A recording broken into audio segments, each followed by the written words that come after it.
mlangoni kulia na kushoto. Usiku ulikuwa umepanda. Katika kijiji cha Litembo, anga lilikuwa limetulia, lakini hewa ulikuwa nzito kama vile dunia inashikilia pumzi yake.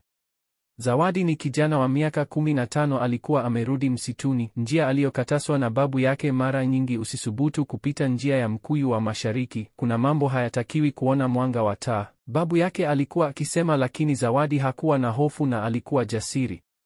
Hivyo alipofika katikati ya msitu, upepo ulianza kulia kwa sauti ya ajabu kwa muda mrefu, ndiyo macho yake yakagonga kitu kisichotarajiwa, mlango.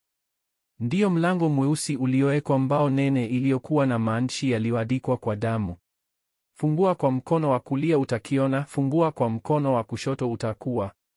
Zawadi alicheka hadithi za watu wazima, akasema kwa utani, akaweka mkono wa kulia kwenye kitasa akaufungu mlango. Ghafla kila kitu kilibadilika, hali ya hewa ikawa baridi. Alijikuta yupo mtaa mwingine, majengo marefu ya chuma na vioo, watu waliovaa mavazi ya ajabu. Alipigwa na butwaa.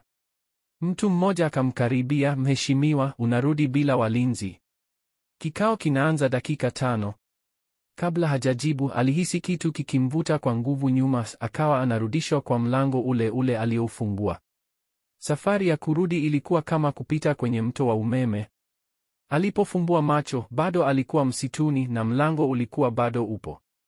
Alisita kidogo, kisha akasema, nikiufungua kwa mkono wa kushoto Lakini kabla hajafanya hivyo, sauti ililia nyuma yake, ya kizee lakini kali, usithubutu kijana. Aligeuka. Babu yake alikuwa pale. Lakini sasa macho ya babu hayakuwa ya kawaida, yalikuwa yakimetameta kama almasi.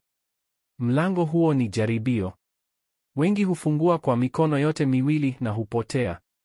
Umechagua kuona, usithubutu kuwa. Zawadi alihisi mchanganyiko wa hofu na hamu. Lakini babu, ningeweza kuwa mtu mkubwa. Babu yake alimtazama kwa muda, kisha akasema, mtu mkubwa hujengwa kwa maamuzi sahihi, si kwa njia za mkato. Mlango huo utakuwepo kila wakati, lakini si kila wakati utakuwa tayari. Zawadi aligeuka tena, mlango ulikuwa umetoweka. Usiku ule hakulala. Na kila usiku tangu hapo aliwaza, nitaamua lini kufungua kwa mkono wa kushoto.